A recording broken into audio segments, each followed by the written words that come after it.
Welcome to Natixis Research Media Outlook. Welcome everyone. Well, we usually do our outlook at the end of this year, but as usual, we do that twice a year, and I think this time it's worth it given the news flow that we had so far. So these first months of 2025 were definitely not short in surprises, volatility, and many events to comment together. So first thing first. We have a Q&A possibility for you guys to ask your question directly to our experts. We are going to publish after this event a paper giving you our forecasts, our views, our ideas. But please do not hesitate to use the Q&A that we can answer that during the event. We are, as usual, we are going to have a macro picture. We are going to have a market comments, and we were thinking that it was a good idea to discuss defense given the current context. So please do not hesitate, Q&A, and we can discuss together. Well, as an introduction, maybe it's fair to say that we are very short in convictions these days. We are very much having scenarios more than conviction because it moves by the hour. Look at what happened today between the ceasefires and retaliation, etc., etc. So it's moving very fast. What we know and what is the confirmation that we have so far. First thing first, war is back. Unfortunately, we can say that almost everywhere. It's been 3 years that Russia is attacking Ukraine. We have a war in Africa. I'm thinking Sudan. We have a war in the Middle East. We had a war between two nuclear powers, between India and Pakistan. Now we have the Iran situation. We have tensions in Taiwan. We have tensions in the Chinese Sea, etc., etc. So war is back in the landscape. That's something terrible, but this is a fact now. Second feature, I think, is a conviction here as well, is that the world trade is in full rage. We haven't seen such a tariff war out of the US since 1933. We are above 15% on average on US tariffs. Last time we have seen that, it was then more than 1 century ago. It's going to be very impactful. The world trade was supposedly going to be 2.7% up this year. Is going to be down 0.5. So that's the first time that the world trade is going to be negative compared to the last time it was the case. It was during the COVID, and before that, the great financial crisis. Bigger magnitude then, but still, it's very big, rare event to have a negative world trade numbers, and this is going to be the case. Acceleration of decoupling of economies. I'm thinking China and US especially. We are going to discuss that. We have two great experts on that just after, but definitely this is a feature. The world is going to reorganize itself, and then. What is really surprising is that having said that, war, trade war, and still equity markets are close to their highest ever. So the market is very resilient, if not very optimistic in that case. What is our scenario in terms of macro picture to introduce the first panel on macro? Our scenario is that there are no winner to a trade war, no winner. We revised everyone down almost by 0.5 everywhere when we look to individual economies. The biggest losers, obviously, will be the economies the most linked to the world trade and the globalization, as this is the end of the globalization as we knew it. But the biggest loser, probably by size, is probably the US economy. This is 26% of GDP. The Trump administration is declaring war against Adam Smith and Ricardo, but more importantly, they are declaring a trade war against more than 100 countries. So this is going to impact the US economy. We are having revised massively our GDP forecast. We are going to discuss that with our chief economist for Americas, Benito Berber, just after. But definitely, we are close to 1%. We were at 2.7%. So a big impact for the US. Europe, we downgraded our forecast by 0.3 since the start of the trade war, but we are going to be around 1%. And China, we are going to discuss that. We are going to be above 4%, declining our forecast by 0.2, 0.3. So we see that everybody is a loser, but clearly US economy so far not so good. This is not a winner at all. And we see a decoupling of economy. I'm thinking of inflation in that context. So I suggest we start right now on the macro picture to discuss these topics with my economist. See you in a very short while.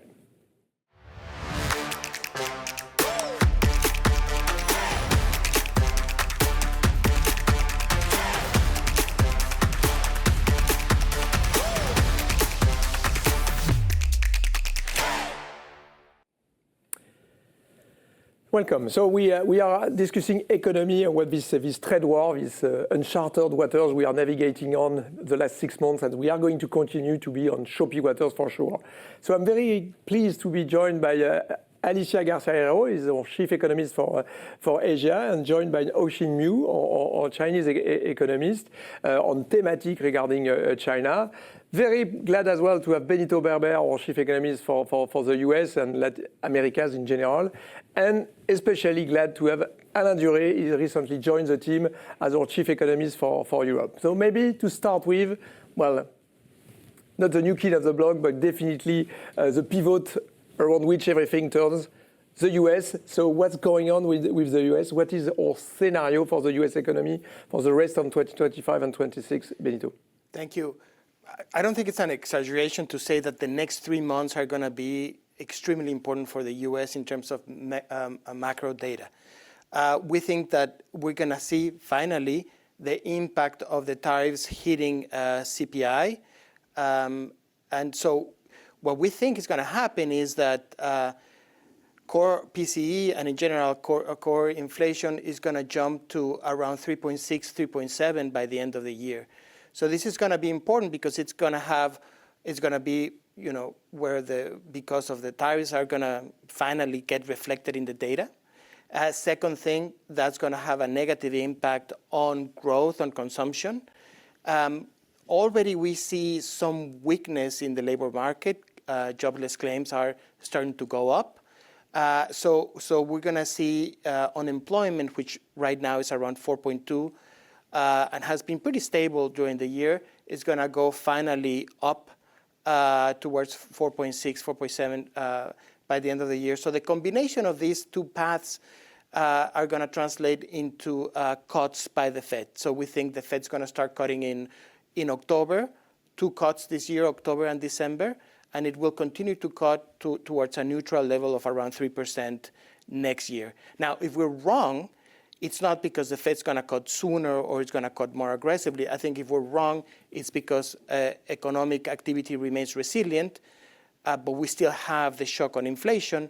So, if we're wrong, the alternative scenario is that the Fed will start cutting next year. Especially if Trump, as he recently said, will name himself at the Fed, because he said he should name himself as the Fed, so probably the rate cuts will be a bit faster in this case.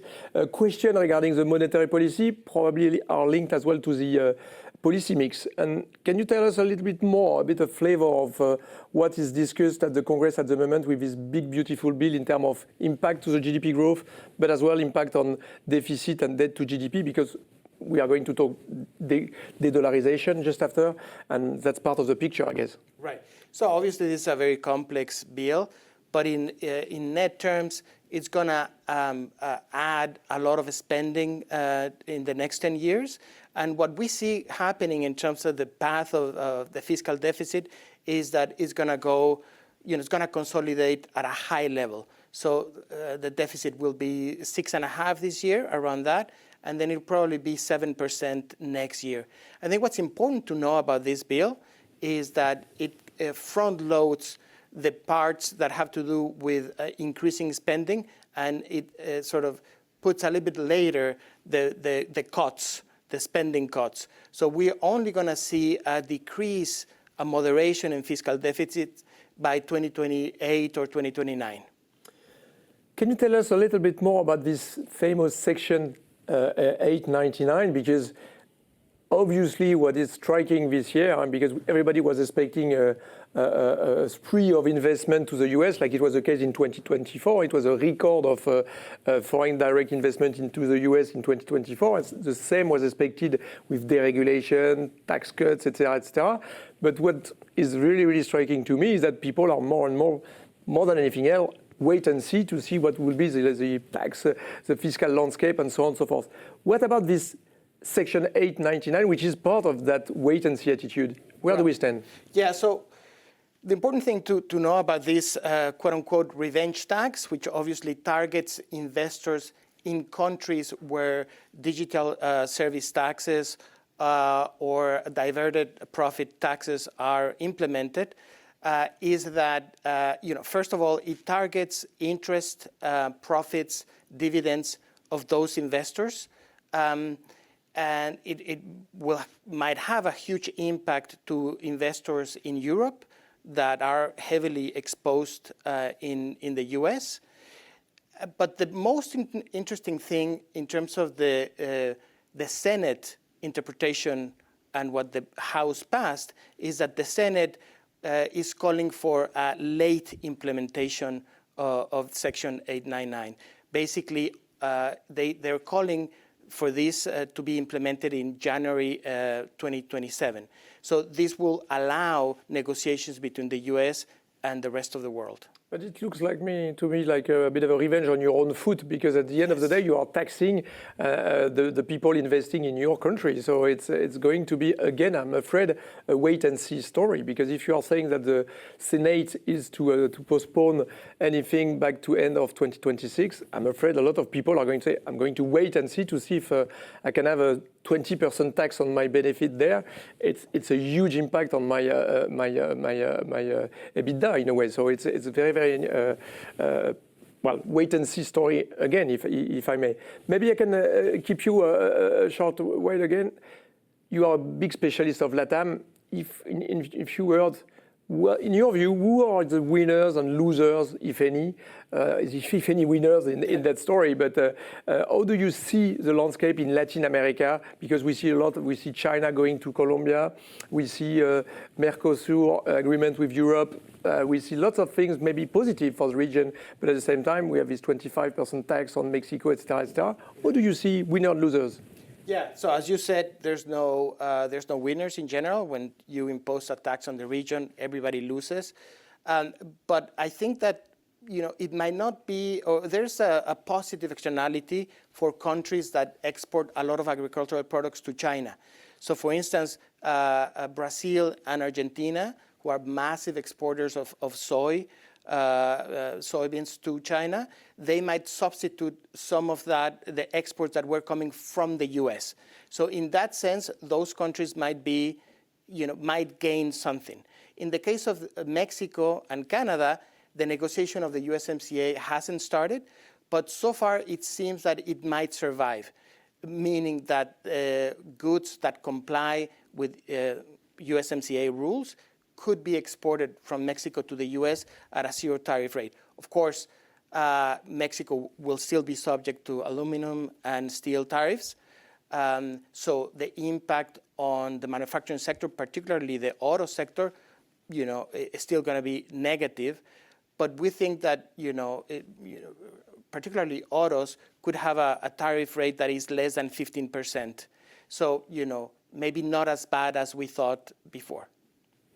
Thank you very much. Maybe moving to Asia and maybe China to start with. We had a bit of the feeling that we're talking a lot about this trade war coming from the US, but obviously we are talking from a rock to a hard place with China.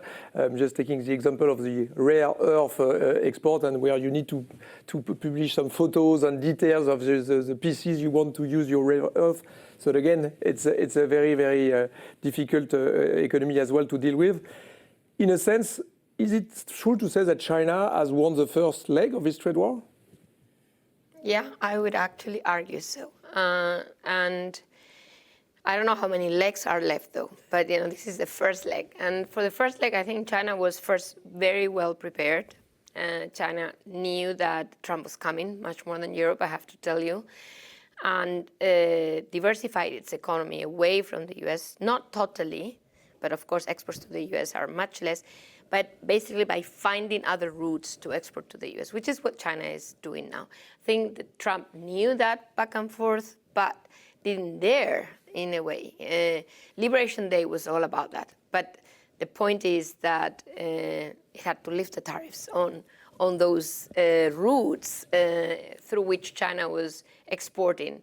Best example is Vietnam, to some extent Mexico, but Vietnam is much larger. So the point is Trump cannot stop all of the holes, and China is still benefiting from that. And that is why the impact on the economy, which has been basically quite moderate.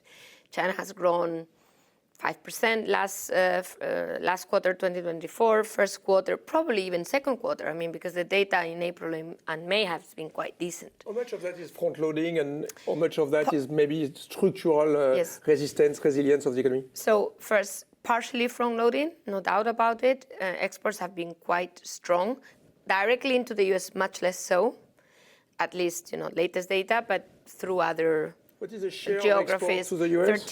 13%. And we were like 21% no, in 2016? So it's gone down 5%. I mean, since right before COVID, so it might have been much higher before. Yeah. Europe is a much more important destination now than the US. But again, that discounts the rerouting. So, But thing to add, though, another winning thing for China, in my view, is that it is. I mean, it's of course, it has unintended consequences. We could talk about that, but there's no time. Meaning deflation is not good for anybody. But when you want to export, it helps. And that's what Europe is facing now. These massive deflationary pressures from China. Export prices are negative, highly negative. And you have quite a weak RMB, certainly compared with the euro.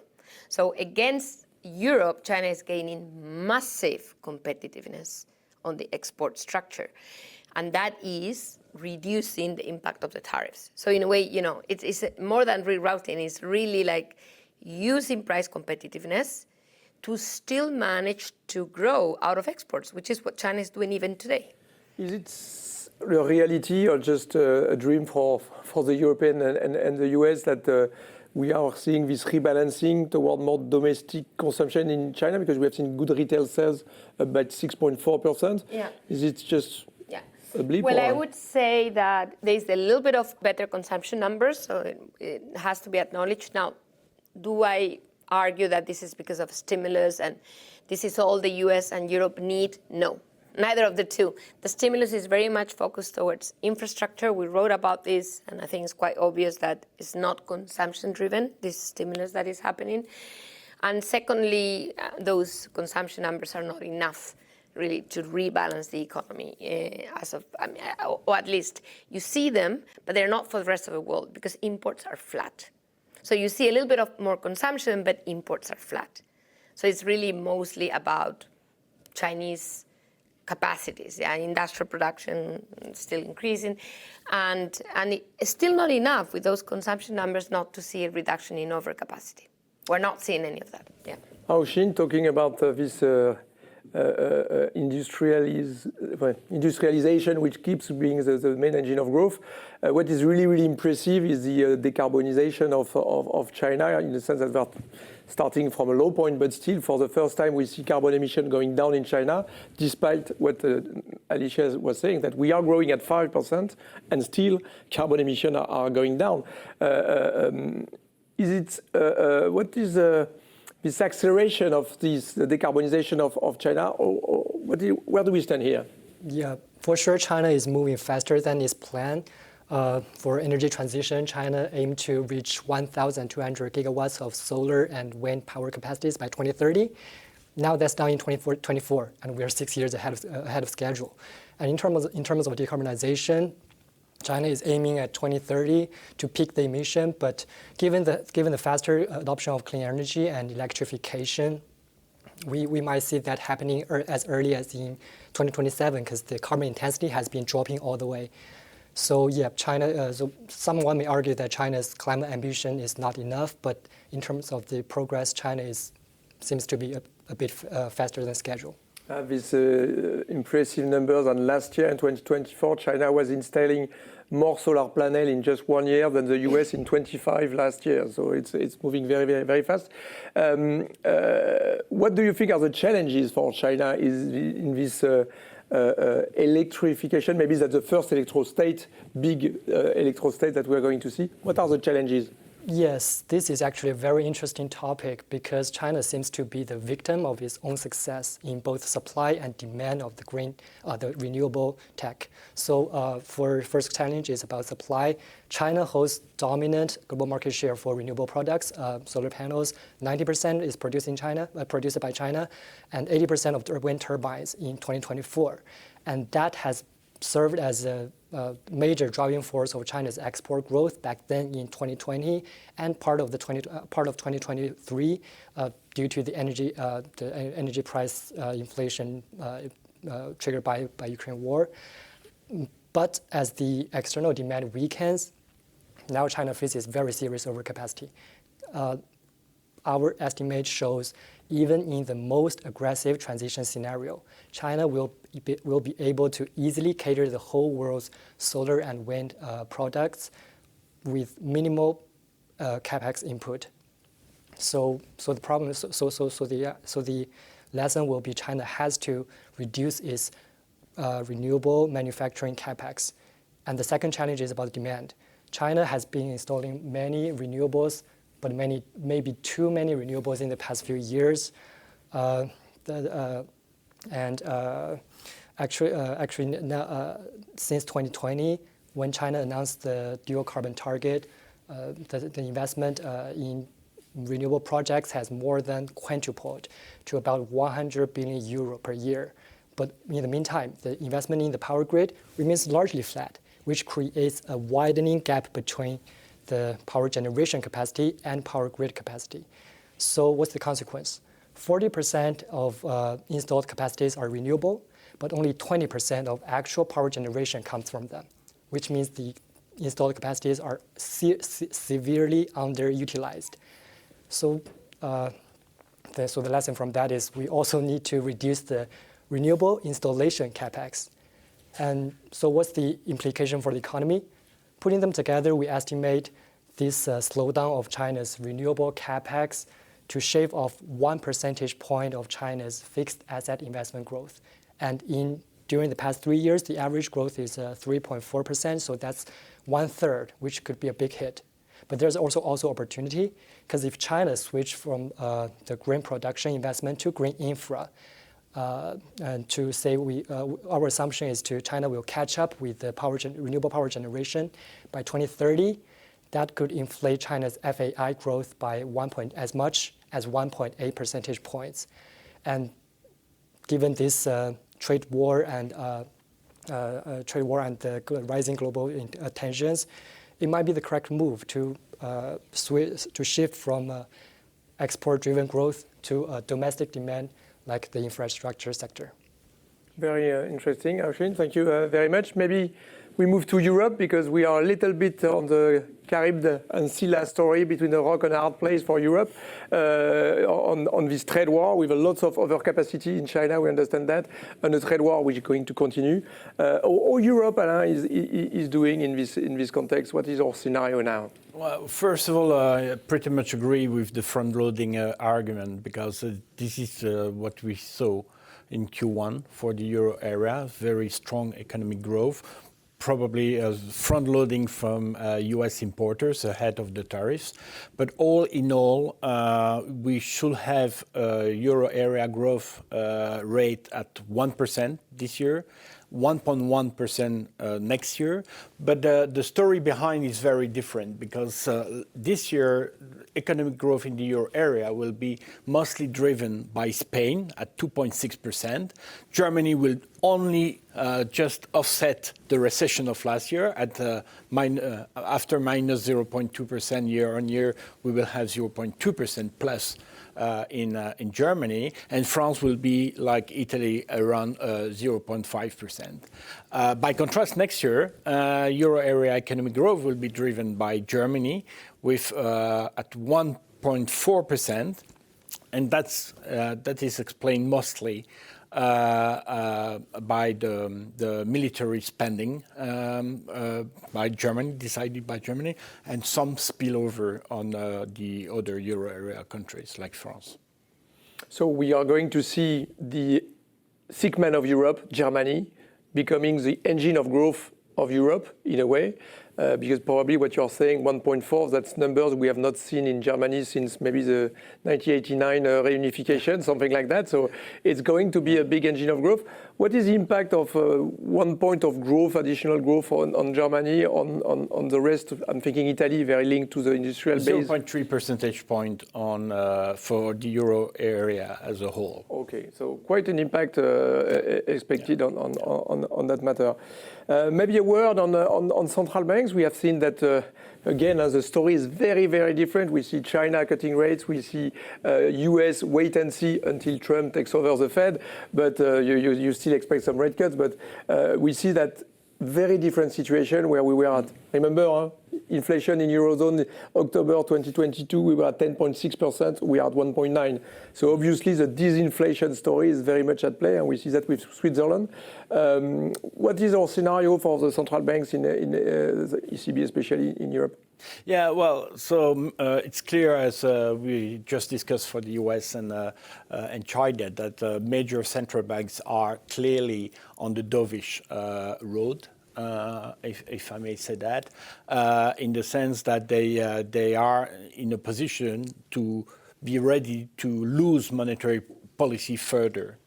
Now, the question is whether they will be back or not to zero interest rate like the Swiss National Bank, or even negative rates. I think this is clearly too early to say that. I will consider that the SNB case is still idiosyncratic in the sense that Switzerland has its own problem with headline inflation at minus 0.1%, core inflation at 0.6%, and appreciation of the exchange rate of US dollar, and even though the euro, most important for them, is stable. But I think we learn a lot from the negative interest rate environment. And at this juncture, as you said, it's difficult to predict what will be going on tomorrow. But at this juncture, probably in our expectation is that central bank could be a bit more prudent on the interest rate side, the policy rate side, and actioning liquidity operation if needed in terms of financial stability.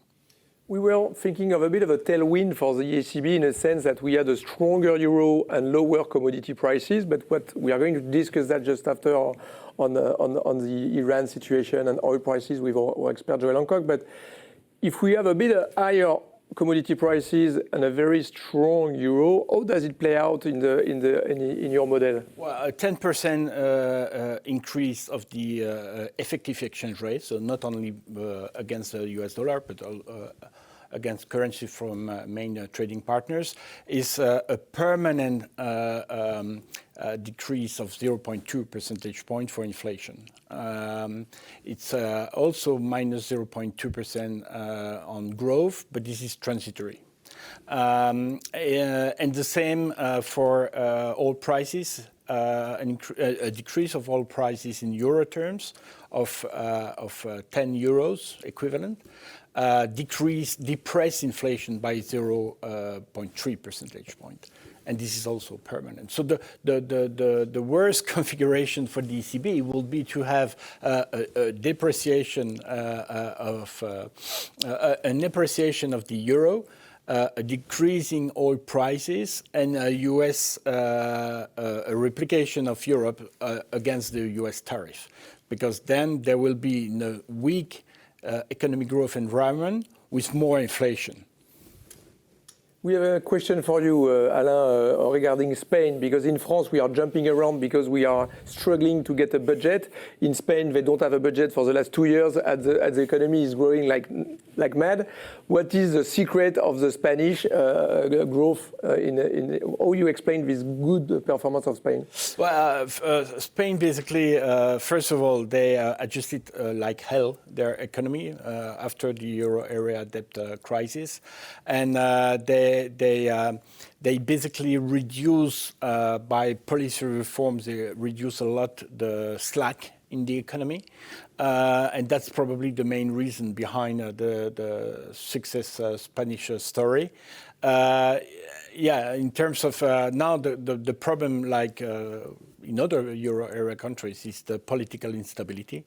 And we will see what's going on. But there is a high risk that the current Spanish government could fail, which is in the medium term be problematic to continue this growth trend. Maybe a last word from you, Alicia. If you had to pick up winner and loser in Asia, what would it be? This is joint work with housing, but to make a long story short, we don't have time. What we identify using actually value chain data, so not only gross exports, because the rerouting, put it this way, rules of origin, there would be ways to find out. But when it comes to actual inputs to production, it's very hard to change that. So you need to look for countries as losers, where there is a lot of investment from China. China produces there, not only reroutes. And ironically, it's the same country, Vietnam. Vietnam has a lot of rerouting, but it also has a lot of actual production in terms of inputs from China. So I do think that I don't know what Trump is going to do, but if he rationally had to decide whom to impose reciprocal tariffs, Vietnam would have a lot of tickets in this lottery, because no winner, but if any, winner, India. India. Okay. I think India is probably, we'll see. There's no deal yet, but it seems to me that they're going to get a deal, not only in terms of very low tariffs, maybe 10% as the UK, but on top of that, a lot of investment from the US.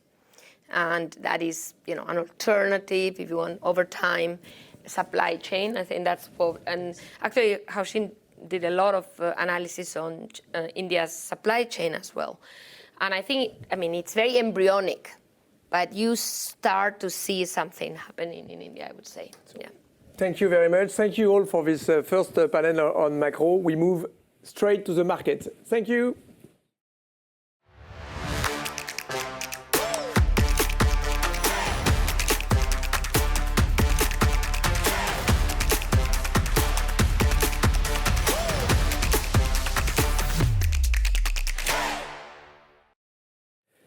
Welcome back to this market session about, we name it de-dollarisation, because we had a lot of questions around this, and a lot depends on that, because if the dollar is not such a safe haven as before, obviously you need more risk premium, you need lower different correlation, and probably lower dollar going forward. So I'm very pleased to be joined by Nordin Nam, our senior FX strategist, Benoît Gérard, our strategist on rates. We have Joël Hancock, our famous oil analyst, and not least famous Florent Pochon on our cross-asset analysis. Maybe to start with you, Nordin, because this is probably the most puzzling story. And again, my fridge is full of champagne, because everybody was betting on parity for the euro. We are far from that. We're from there. We have 118 in our forecast. How do you explain that? It should be mainly due to the weakness of the dollar. We expect this year and next year. The weakness is due to cyclical factors and structural factors. Cyclical is mainly due to the slowdown of US growth to 1.2 from 2.8, so a big slowdown. And in contrast, in the Eurozone, we expect some kind of a bottoming out and even improvement next year. So the cyclical factors are, in terms of growth, are good for the euro. And in terms of monetary policy, the ECB almost finished its monetary policy easing, and it's not the case for the US Fed. We will start at the end of the year and will continue over next year. So two cyclical factors.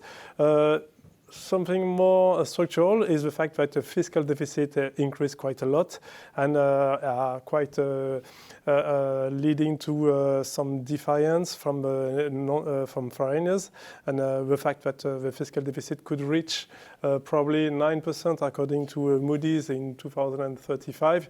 It could be a negative signal to the dollar, and it should wait probably longer than expected on the US dollar. So that's why we expect 118 and maybe 118 at the end of this summer. It should depend. And but anyway, we expect 120 beginning of next year. What is interesting to see is that dollar sometimes, and we have seen that with Iran, is back to being a safe haven. And so the regime of volatility seems to be very, very different depending if this is a political risk or maybe a more market risk regarding the tariff war. Is it something that you look into? Yes, we have seen during the last few months that during the risk-off of the dollar, you don't used to increase quite a lot, given that it was mainly macro due to the uncertainties relative to the US policy. But on the geopolitical risk, the dollar increased a little bit, and we will see in the future how it's going to happen now. Back to de-dollarisation, is it something that is it the start of something, these changes of correlation, this bit of a weaker dollar against almost everyone, but China, like we said, but is it the start of something in terms of de-dollarisation? De-dollarisation is a process where countries reduce their dependence on the US dollar. So it started a few years ago when we look, for example, only to the FX reserve from central banks. We reached a peak at 70% in 2001, and we are now at 58% at the end of last year. But what we have seen recently is many countries reduce their exposition, mainly to escape to US sanction and also due to the weaponization of the US dollar. So we have seen many factors, like the fact that gold increased quite a lot in the central bank reserve, 1,000 tons only last year. We have seen also many from China, many swap agreements between the PBOC in China with 40 countries. We have seen also the use of a payment system from China, the CIBs, which increased by 25% last year, so towards a level of $900 billion.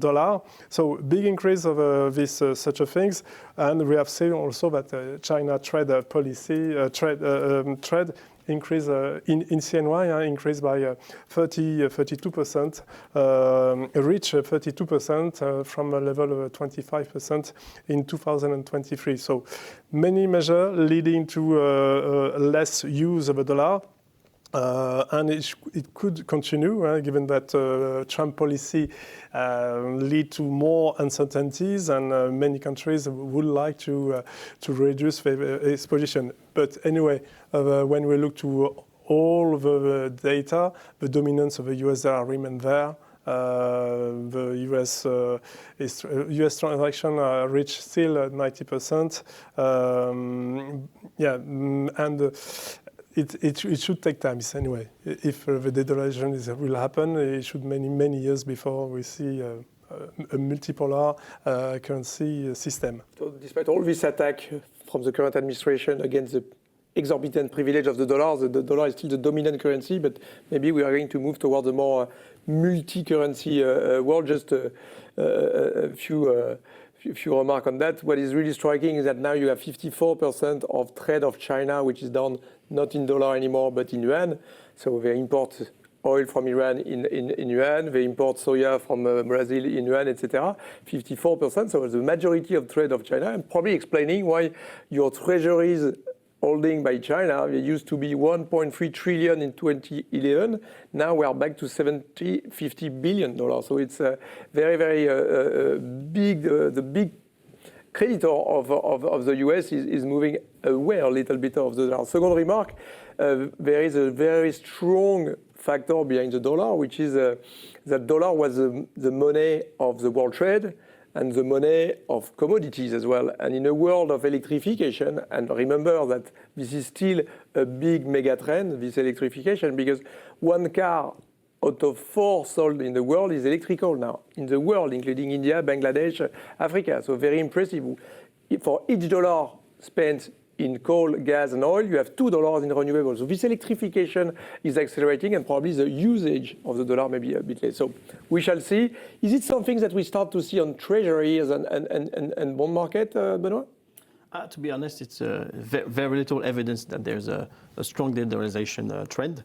For one reason, maybe that's the bias of bond investors that are a bit more rational, involved in bond pricing, less of a themes guy. Now, the truth behind this is that most of the risk we are talking now are long-standing risks underlying market talk. We're talking about fiscal risk. We're talking about political risk. There are a few new items now, but the idea of an unsustainable debt path for the US is nothing new. It doesn't date from Trump 2.0. So it's something that the Fed is talking about a lot in the recent years. So that's not a new thing. Maybe the newest thing is the fact that fiscal policy now in the US is turning pro-cyclical. So now, even though the unemployment level is at the lowest ever, the deficit keeps running in the US. That may be the small change. And then the political risk, you had that in Donald Trump 1.0. Maybe the version 2 is a bit more aggressive. So maybe that's a new feature. But bond investors have this ability to maybe look through the mandate of Donald Trump. Maybe the next one will be a new one. And for now, this is a technical topic, but we don't see any real change in foreign holders of your treasuries. Maybe because we are still in a debt ceiling environment where there's no fresh supply of your treasuries. So when bond investors rolling their exposure to the US dollar have to buy into a stable market. And you have this last argument, which is the absolute level of yields, which is kind of attractive when you look at the last auctions, especially on the very long end of the curve, which made the headlines recently. The 30-year is offering a 2.5% real rate in 30 years. That's really attractive for long-term investors. Is it something that we see benefiting Europe on the contrary, that this flows, because we see a lot of people switching out of the US into alternative, and euro is among them? Yes, in theory, Europe should benefit, in theory. I mean, the ECB and the European Union has taken the idea at the core and advocating for Euro taking a more prominent places in global portfolios. For now, evidence is again scared. Maybe one of the reasons is because the AAA part of the bond market in the Euro area is really small, only a few issuers compared to the size of the US treasuries. Second, maybe the complexity of the institutional architecture, the fragmentation of the bond market. There are elements that investors with a capital preservation mandate are really keen on having in their radar. But you have some market themes like the swap spread evolution. It's widening in the euro area, while in the US it's tightening. So maybe that's when you net out the monetary policy effect, you see this outperformance of cash in the euro area, whereas an underperformance of cash in the US Treasury market since Liberation Day. What is your target in terms of BTP bond? Because we see this tightening massively still. Yes, we keep on having to re-level our targets, but we see something around 100 as a fair level. Maybe the market is a bit too expensive at this stage. I have a question for you, Nordin. Let's take it right now. What do you think about the thesis that the rise in demand for stable coins could boost demand for short-term bills in the US and ultimately strengthen the US dollar? It is true, and it's a way to increase the dominance of the dollar. But remember that Tether, for example, which the biggest stable coin is $150 billion. So it is still very weak level compared to, for example, the treasuries, which it says $36 trillion. So it's a weak level compared to the US treasuries. But anyway, the demand for T-bills, will increase, clearly. And there is actually at the moment some discussion about regulation of a stable coin in the US still ongoing, and it should be quite positive. So stable coin is not an argument in favor of de-dollarisation. It's an argument towards a more private currency, but still linked to the dollar in a way. Maybe moving to you, Joel, because there are so many things to discuss regarding the situation in Iran especially, but more generally in terms of the oil and gas market. What is your reading about this Iran story, Iran-Israel war and US war now? What is your reading into this? Yeah, I think, the Straits of Hormuz are always central to the oil market's worst-case scenario planning. So as soon as we have a conflict in the Middle East, that 21 million barrels per day of crude and products that flows is deemed to be at risk. And clearly, if we were to lose that volume, we would see significantly higher oil prices, even if it was only for a couple of days. So broadly, when we had the unprecedented US strikes against Iranian nuclear facilities over the weekend, the concern going into Monday was that we would see an unprecedented Iranian response involving the Straits. But we haven't seen that, and what we've seen instead is Iranian de-escalation, pretty much in line with what we saw with the Iranian response to the 2020 assassination of Soleimani. How can we explain this? Well, broadly, the Iranian regime main goal is survival. If we have a US involvement in that conflict, that's at risk. And so we really were thinking Iran is trying to keep the US out of the war. That's what we've seen, and given Trump's later social media posts calling for peace, the markets de-escalated significantly and priced out some of that geopolitical risk. And really, to have geopolitical risk, we need to see substantial disruption to supply, and we're just not going to see that. What do we have left for the oil market and oil prices? We have fundamentals, which are weakening into the second half of 2025, weakening demand growth following Trump's Liberation Day tariffs, non-OPEC supply relatively strong, and also OPEC adding barrels into the market as well. So broadly, we're sticking to our Q4 25 target of $62 per barrel, with this broader Iran kind of upside largely priced out as the market has de-risked some of those worst-case supply loss scenarios. So you say that the big risk for the scenario is the Strait of Hormuz, but it's in nobody's interest to get there because, well, survival will be at risk for the regime in Tehran. Exactly. And obviously the Saudis, I think it's close to 40% of Saudi's oil going through the Hormuz. Close to 90% of oil going out of the Hormuz is going to China, India, well, Asia. It's only 3% to Europe, by the way. So obviously a big story for a lot of people. So you don't want to make more enemies that you already have, I guess.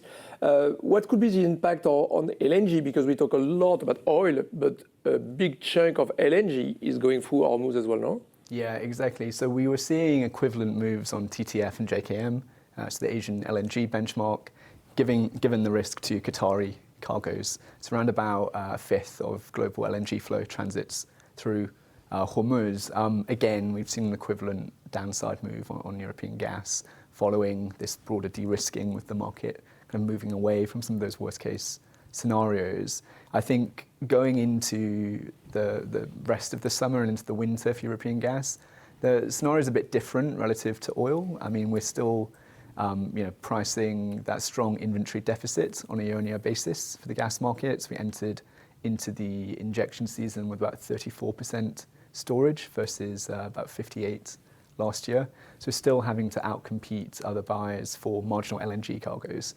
So prices can remain relatively well supported as we go into the winter as well. We do think that we might start to see some winter risk given the lower storage targets, lack of flexibility in the market to manage, say, colder weather.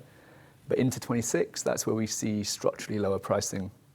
Major LNG additions from the US, Qatar, really pushing prices lower and ending this period of higher gas prices we've had since 2022. So I like to think this Strait of Hormuz story is a low probability, well, high effect event, but clearly low probability. Remember that during the tanker war, back in the 80s, between Iran and Iraq, you had 300 tankers which were bombed at the time, but still no one there to block the Strait of Hormuz. So let's assume this is going to be the case. And then your forecast for oil, 63 at the end of this year, quite gentle. But there is a big if in this story that the Saudis, because we see the Saudis increasing their production, even with oil prices before the Iran story, but still with oil prices well below their break-even of $90 to balance their budget. Yeah. So what the Saudis are doing in your view? Yeah, so I'd always say the fiscal break-even is a guide, but it's not the only directive of Saudi oil policy. So prior to 22, 24 period, seemingly guiding for an $80 to $90 per barrel price. I think the actions over the past few months indicate they now have a lower price target. So what can we take from that and why do they have this lower target? Firstly, I think the fundamental weakness, particularly with the demand side, weakening substantially following Trump's tariffs. To actually support a price level in the 80s, 90s would require significant cuts from Saudi. And that comes on to another point where several other producers are cheating their quotas. So Kazakhstan, for example, Iraq, the UAE as well. So Saudi wants to teach these players a lesson and bring their barrels into the market and not support the market unilaterally. And the final point that looms over all of this is the Trump factor. Clearly we have a president in the White House that wants lower oil prices.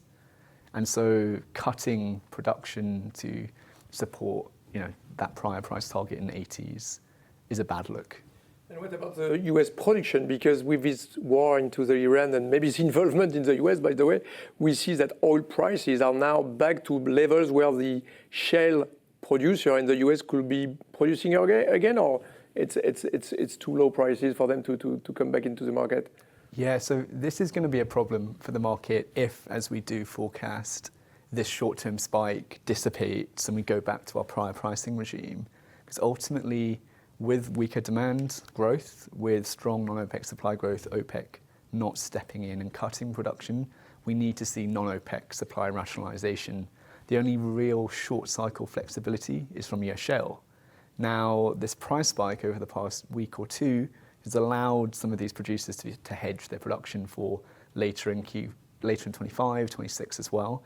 So that process of supply rationalization might not occur as quickly as we were expecting. So this may keep US production stronger and halt and effectively extend the market rebalancing process. So your oil and LNG forecast for end of this year? So $62, $63 per barrel Brent, TTF around 42 euros per megawatt hour. So in this very, very scary, or at least very volatile environment, surprisingly, Florent, all the equity markets are close to the highest ever. So how do you explain the resiliency of equities worldwide, but especially in the US? Well, I think his usual thesis is the fact that the market in the US does not believe in tail risk anymore. So it started to, somehow believe. Which is back? At least it started to believe in tariff tail risk at the beginning during the starting of April with the Liberation Day, but with de-escalation it has depriced it. And the second tail risk is cyclical tail risk. The market does not believe in US recession. So the hard data have been pretty good so far. So we discussed it with Benito. And the market continued to price the Fed put. So the Trump put has been activated and the market still believes in the Fed put. So that, I think, it gives a natural floor to the equity markets. And on top of that, if you look at historical data, and we've been looking at recently an NBER data, if you look at recession data, the recession frequencies have been sharply diminishing over the last centuries. Over the last decade, we've been having some kind of 3 or 4 months in recession as compared to 40 months per decade a century ago. So less recession, so it's a natural flow for US equity markets and for global equity markets. Now, does it mean the upside is still very significant at this stage? We don't believe so. We're pretty cautious. First, valuation have been pretty high right now with the rebound. We're at the PE is 23 right now on the S&P, so it's pretty high. Second, the macro inflation picture will deteriorate, as we mentioned by Benito.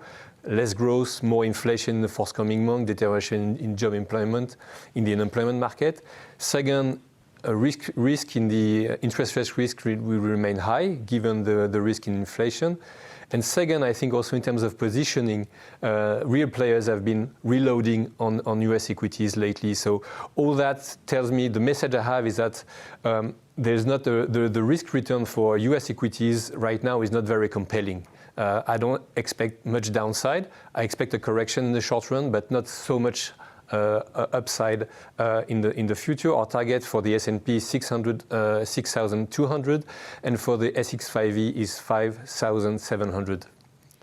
And what about the European equities? And we see the biggest outperformance of European equities versus the US in the last 40 years. We see US equities pretty much stable this year. The DAX is up by 30%, depending on the currency you're calculating that. But clearly a massive outperformance. Is it possible that it continues like that? Well, I think there's still some room for European outperformance. But first, I want to stress two things. First, I don't believe in full decoupling between US and European equities. Again, if I just repeat what I've said. We expect some kind of downside or at least bearish correction on the US equity markets. Probably the European equity market will also suffer. Second, I don't buy the death of US exceptionalism. If we look at ROE, return on equities, or even corporate margin in the US, are still much higher than European ones.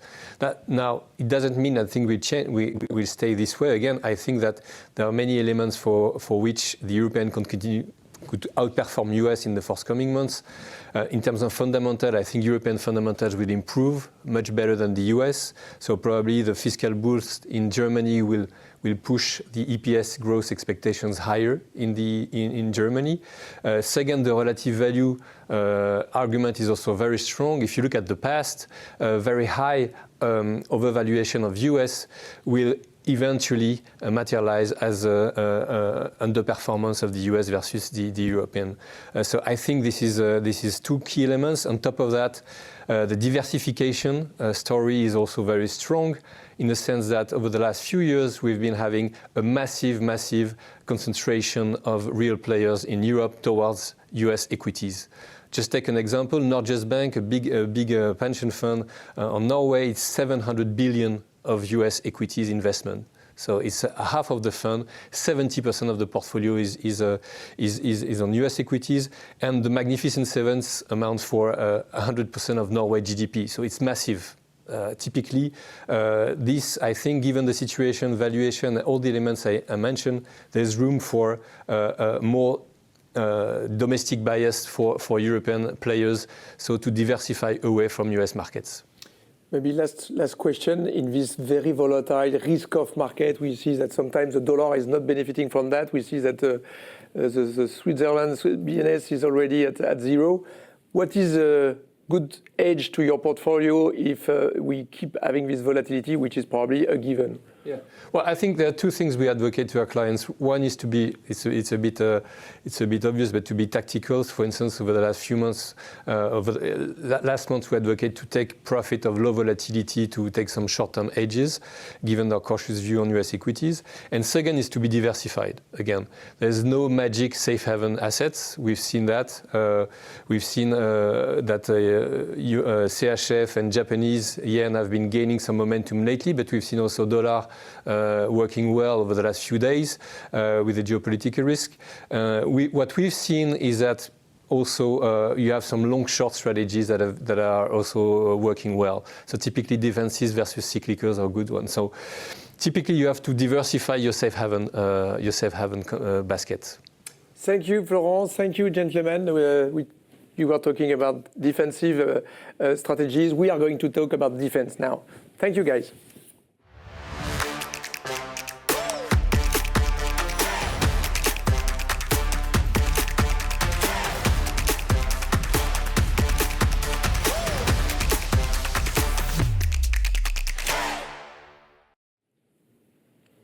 Welcome for this last panel on defense. Defense is a bit the name of the game.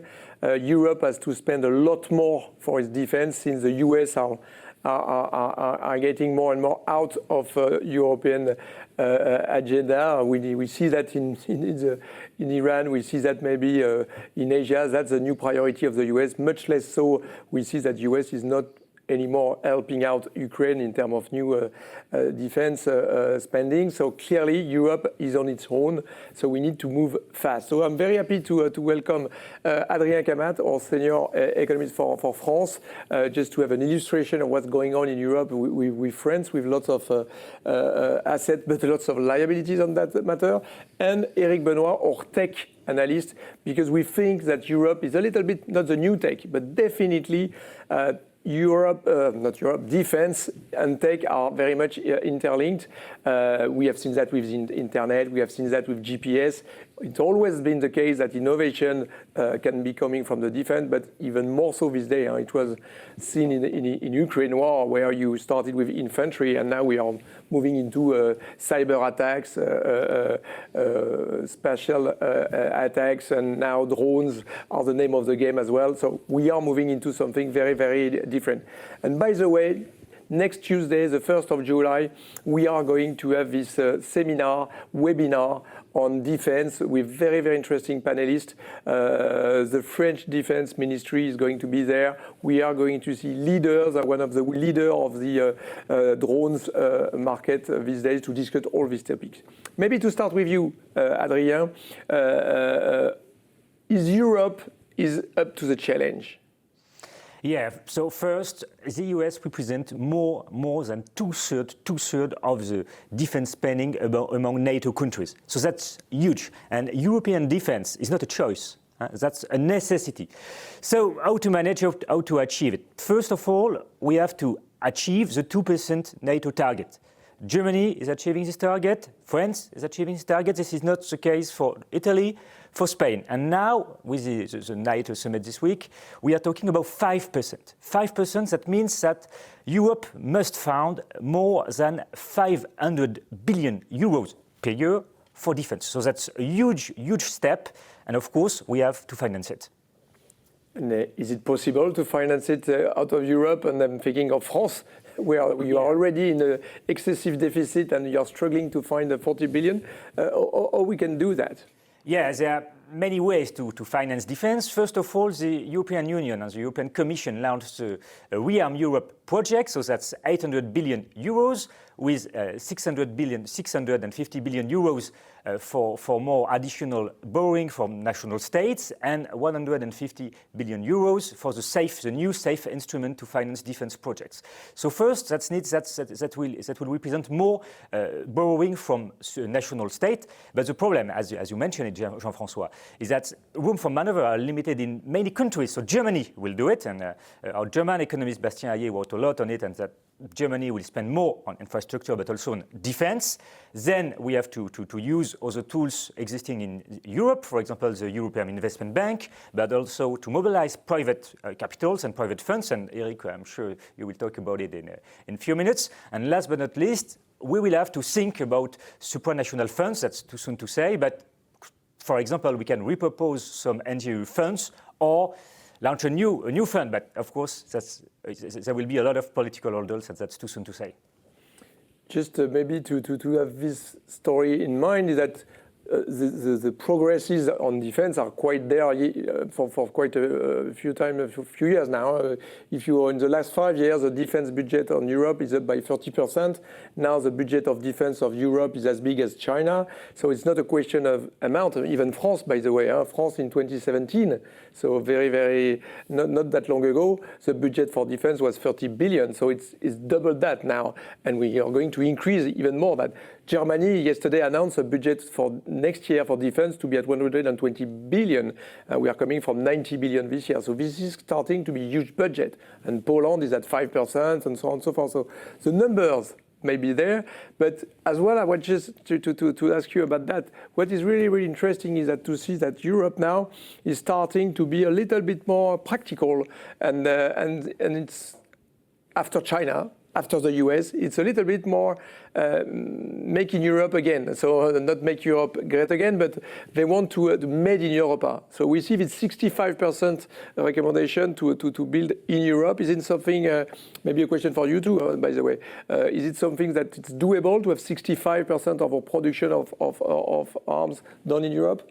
Yeah, I can answer first. As you can see on the charts below, just European defense strongly relies on foreign suppliers, extra European suppliers, and especially American suppliers. More than 80% dependence on American suppliers. That's not the case for the US. So first, we have to be able to produce domestically, and that's not the case because that's kind of industry with a lot of supply shortages. Industrial production capacity are close to the maximum level. So of course, we can increase production, as you mentioned. And just one figure, that's the one, the Rafale aircraft fighter is now produced at 3 per month. It was 1 per month before the Ukraine war, and we are now talking about potential 5 per month. But we remain dwarf compared to the US, where they are producing from 30 to 50 F-35 fighters per month. So that's a factor 10. Yeah, we have the same illustration. If you look at the Shell 155, which is the ammunition for NATO, now Europe, just with France and Germany, is producing more these shells than the US. So it's starting to get real. But what is missing for Europe in the defense sector, Eric? Well, it's interesting that you mentioned artillery shell, because you're right. We are producing roughly, or we will be producing roughly 8 times what we used to do 4 or 5 years ago. And that's probably around 2.4 million shells by 2026. Now, what we have to remember is that Russia is already capable of producing 3 million of those. So once we've given 2.4 million to Ukraine for the defense, what's left for the rest of the French armies? Basically nothing. So we need to increase the industrial capacity by a lot. We need to invest a lot more than what we're currently doing. And that means rethinking completely the industrial capacity. That means probably repurposing some factories that were previously allocated to civilian activities into the military domain. Rheinmetall in Germany started to do that with Continental, for example. It means hiring a lot of personnel. It means training a lot of people. And this is going to take time, really. Now, if you look at what we were saying this morning, one problem is that we know that European armies, beyond a lot of money, need also a lot of modernization. They need to, needs to invest in technology, in innovation. And when you look at the US R&D budget at the moment, we're talking about 16% of the total military budget in the US, which is about $150 billion per year. Compare that to Europe, around 13 to 14 billion euros. That's 6% of the budget, but that's still a ratio of 1 to 10. So there's a lot of effort to be made. And maybe one last thing on this. It's not just about throwing money at the big companies, international companies in the sector. We know, all the big guys already access to capital markets. It's about financing the entire, ecosystem that concentrates a lot of that innovation. If you take the example of France, for instance, we have 4,500 companies, 1,000 of which are considered to be strategic by the French Ministry of Defense. These companies are typically 50 employees on average, about between 6 and 10 million euros of turnover per year. They're very small. On average, they tend to be more leveraged than other companies in the economy. And so this means that, there's a need for recapitalization potentially of that entire sector. The Ministry of Economy in France has estimated, I think, that there is a need for 5 to 7 billion of fresh capital just to finance these companies, of which 1 to 3 billion in fresh equity. So you're right, private equity is going to have a massive role to play. Banks are going to have to play a big role as well. And of course, with the help of the BPI France and CIB and the usual sponsors, I would say, this is how we can potentially get there. The thing is, in terms of market valuations, we've gone probably a bit too far, too quickly. And all of this is going to take probably a few years to materialize. Thank you, gentlemen. Thank you very much for joining us. So just to conclude again, if you look at the macro picture, again, we are in the middle of the trade war. It's going to continue for the next 6 months as it started 6 months ago. We are in the middle of that. We see that the environment is super volatile, super much more risk-off in a way with all these events we are mentioning. Probably decoupling on economies with the US having a bit of a stagflation moment, while in Europe we see that Germany is going to start to be the big engine of growth after being the sick man of Europe. China is navigating very well this 2025 moment, and all these surcapacities, weaker yuan, is helping out this. So it's going to be very, very complicated, and we are going to see this trend of de-dollarisation continue. It's not just started yet, but probably a little bit more of that, of multi-currency world going forward, and a lot of investment to be made thanks to our expertise. I hope so. And talking of megatrend, defense definitely will be, unfortunately, the name of the game of the next months. And again, webinar next week to follow up on this. Please follow us on our social medias, but as well, do not hesitate to reach out on the website or with our analyst and economist. And we are going to publish a paper taking over all this view we just discussed today. Thank you very much for joining us. See you next time.